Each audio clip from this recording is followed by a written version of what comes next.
Alrighty, ladies and gentlemen, it is time for a little Smackdown review.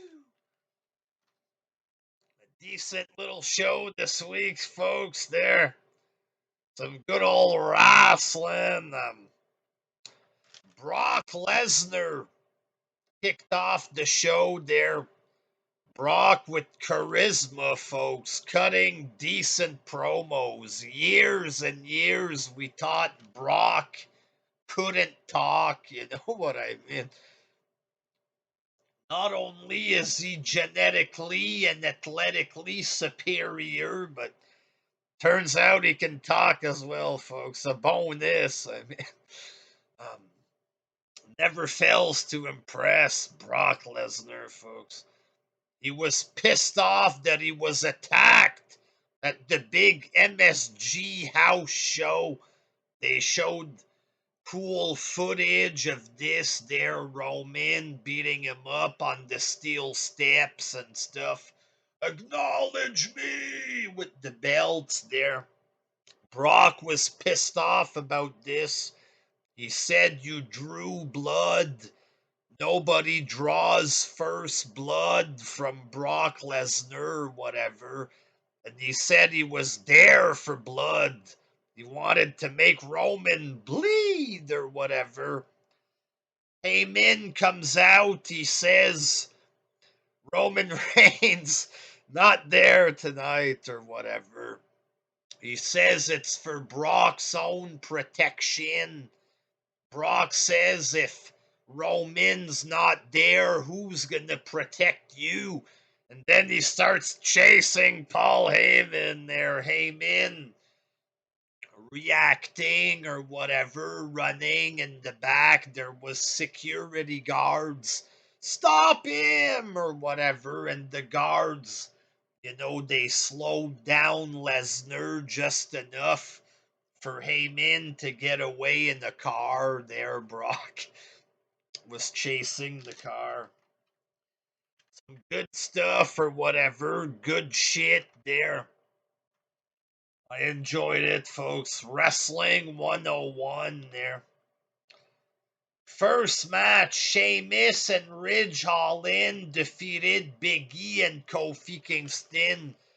Two big pieces of news came out of this. Number one, Big E was sadly injured, a belly to belly on the outside or something.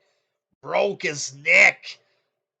He made a video. He's in the hospital with a thing around his neck. Apparently, it's broken. We don't know how long he's out for. He says he can move his fingers. I don't know if it's a 2-year deal, 6 months. It sounds serious enough. He says don't worry about it, but we don't really know the full extent of it there, but hopefully he recovers and comes back there.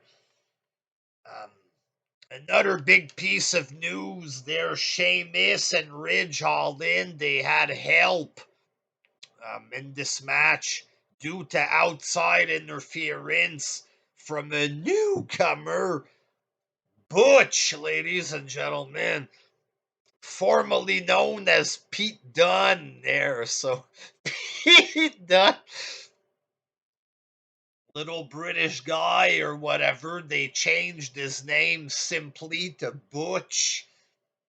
And he's now a part of Sheamus's gang or whatever. So the people online are complaining, just like Walter, Gunter, they're people on Twitter, they're trying to react the way they did to Walter. It's not as big this time there. It's not like it doesn't have as much traction there, but of course, on Twitter, there's a million wrestling fans crying for the name Butch or whatever. Butch! People, imagine that, people who don't understand. Butch! Really? Butch! people overreacting, AEW fans who don't even apparently watch the product, they watch it every week there, but it's them who care the most about Pete Dunne, because honestly, do you really care about Big Pete? Do you care about Butch or whatever? No, you don't there. Okay, he's an okay little wrestler, but he's 5 foot tall, weird face, the weird stuff with the mouth guard there. Butch. I am Butch, mate. You know what I mean? Just a little weird looking guy with a singlet, the boring joint manipulation or whatever, you know what I mean? If he gets his career extended there, they have an idea for him. They call him Butch. He has to pretend to be Irish for a few years. At least he's not getting released. He's still making money. He's now on the main roster. He's going to make more money than he's ever made before. Who gives a fuck if his name is Butch? It's a little weird, you know what I mean? Um, but he kind of does look like a manly woman a little bit, you know what I mean? But you know, at least he still has a job. Maybe it leads to something, you know what I mean? Maybe he's going to get released in a few months. We'll see, folks. The Butch era. So then we had Corbin, Madcap Moss, Jinder, and Shanky. They attacked Drew McIntyre 4-on-1. Drew was still able to beat them all up or whatever, and he did stuff with his sword there, what you call filler, folks. Charlotte was cutting a promo on Ronda Rousey there. She's going to make her tap, stuff like this. The promo was good enough there. Later on, Charlotte attacked Ronda in the parking lot. She slammed her on top of a car. She had her in some kind of face submission there. Some kind of face thing on the hood of a car. Ronda didn't tap or whatever there, but this was good. The bit there backstage. I don't know why Charlotte was wearing some kind of weird one-piece leather bodysuit or something there. I don't know what the hell this outfit was in the parking that she was wearing there, but um, this little backstage brawl was okay, I guess. Second match, Rick Boogs defeated Jey Uso. Um, he came out with a bandage around his knee because they attacked them last week. Um, Jimmy Uso says, "Hey, peg leg, if you can beat Jey Uso, you guys can get a tag team title match at the pay-per-view at Mania there." Rick Boogs, he takes off the bandage or whatever, and he just basically outpowered and outclassed Jey Uso. There he's a bit of a goofball, this Boogs, but he's a big fucking guy, strong like a bull, you know what I mean? When he had him in the suplex and he's going down on one knee and stuff, it takes some strength to do shit like this. Strong, this guy.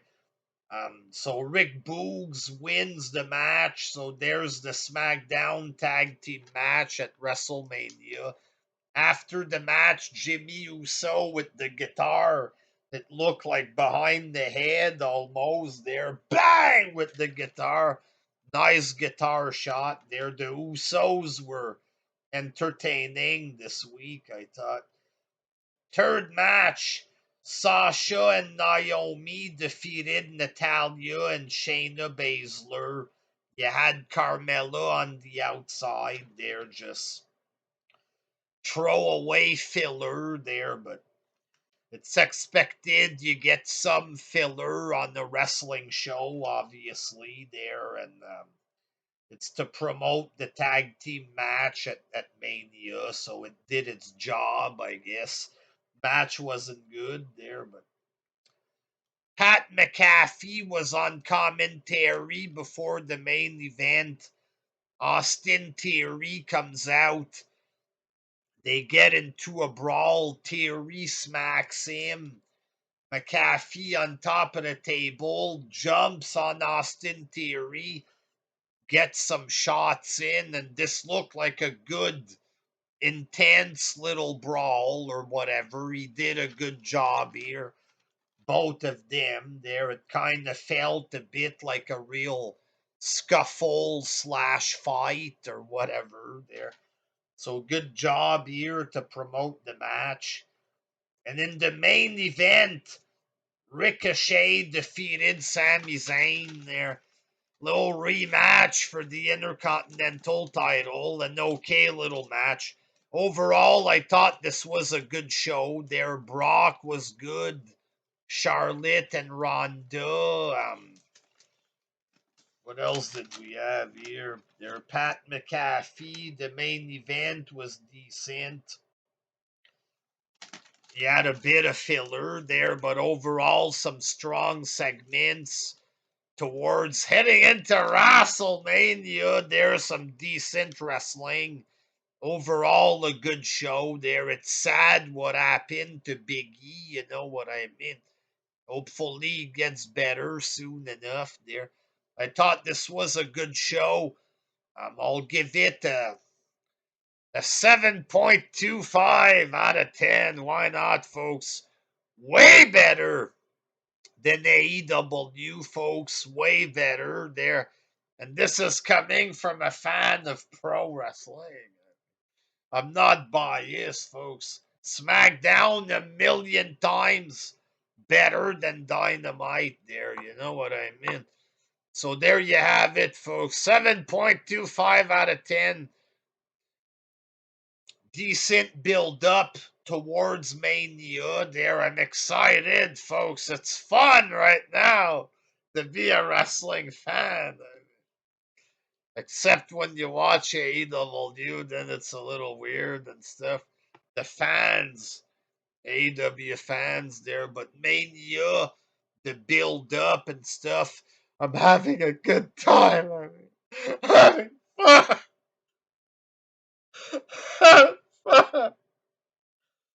Until next time. Peace. I've moved to tears here.